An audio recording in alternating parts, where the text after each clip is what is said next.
Chris Mannix is out of the ring, and with a world champion, multi-division world champion, Hall of Famer Oscar De La Hoya. That's right, Todd. I am with the Golden Boy, Oscar De La Hoya, the man responsible for this show here tonight. Before I get to some other issues, Oscar, what did you just see in Alexis Rocha right there? A tough fight against the veteran in Brad Solomon. It was a tough fight against a veteran. He did the right thing. I would have loved to see him pressure more, throw more combinations, but when you throw, when you land, get your distance, reset, and throw your combinations once again. He did great. It was a great experience, and on to the next one. All right, let's talk about another guy that's learning very quickly. Ryan Garcia, headlining this fight tonight. You have been very aggressive in recent weeks in talking about Ryan being ready for world title opportunities. You've mentioned Gervonta Davis. Others have mentioned Devin Haney.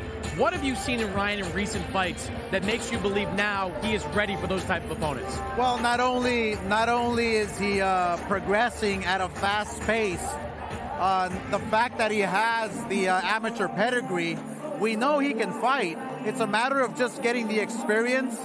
When he knocked out Duno in the first round that nobody expected, not only did it convince me, but it showed me that he's mentally capable of staying in there with not only tough opposition, but the critics, the fans.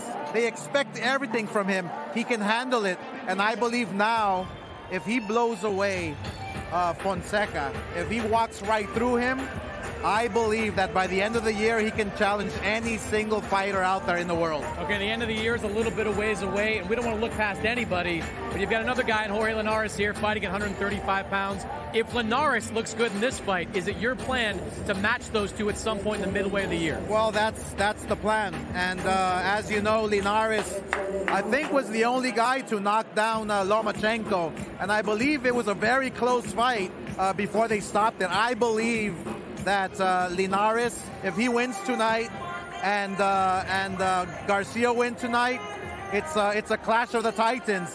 I have already reserved the Staples Center for July, so we'll see what happens. I think everybody would love to see that fight. And that fight everybody wants to see, or fighter, Canelo Alvarez, the top star in your stable. There's been a lot of public back and forth in recent days about who he's going to fight. You have made offers to Billy Saunders and to Callum Smith. Where do we stand with Canelo's next opponent? Well, there's been multiple offers out there. They're all on the table. You know, it's funny because everybody talks a big game. Well, I want Canelo. I can beat Canelo. That's BS. Nobody wants to fight Canelo. They're all afraid of him. He is the superstar in boxing. And if you fight him, you'll make the most money. What's the problem? Pull the trigger. Let's make these fights happen.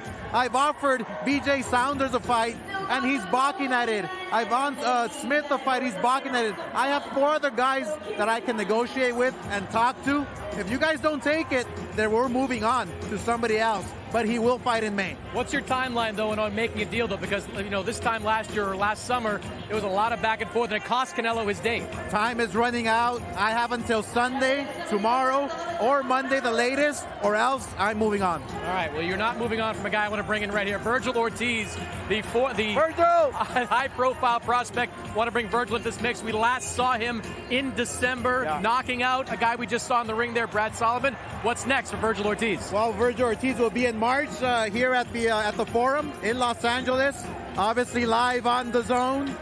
Virgil Ortiz is a special fighter at 147. I strongly believe that in the next year, by the end of the year, he will challenge any welterweight in the world. I don't care who it is, he will beat you. Virgil, you were an almost consensus prospect of the year, ESPN boxing scene, Sports Illustrated. How do you feel about what your 2020 should look like? I think that it should be even better than my 2019. I feel like that I had a very good year last year, but we're going to come out and explode even more. Do you believe you're at the point where you're ready for a world championship fight in 2020? Oh, yeah, definitely. And you know what? Oscar said it best. He said that if they have a chance of beating me, it's right now. If they let the fight marinate and all that, I'm only getting better. I'm only getting stronger, bigger. The chances are going down by the day. We just saw a guy you beat in your last fight, Brad Solomon, look really good against Rocha, albeit the judges' scorecard's a little bit wide. What did you think of your last performance? I know you're a tough grader on yourself. I think that I did pretty good against him. You know, I don't think I could have. There are very small things, like small details I could have done better, but overall, I think I did all right. We'll see you back on March 28th right here. Oscar, we'll see you back very soon. Couple of big dates coming up for you in the spring. Thanks for joining me, guys. We can't wait, and only on the zone, baby. All right, Todd.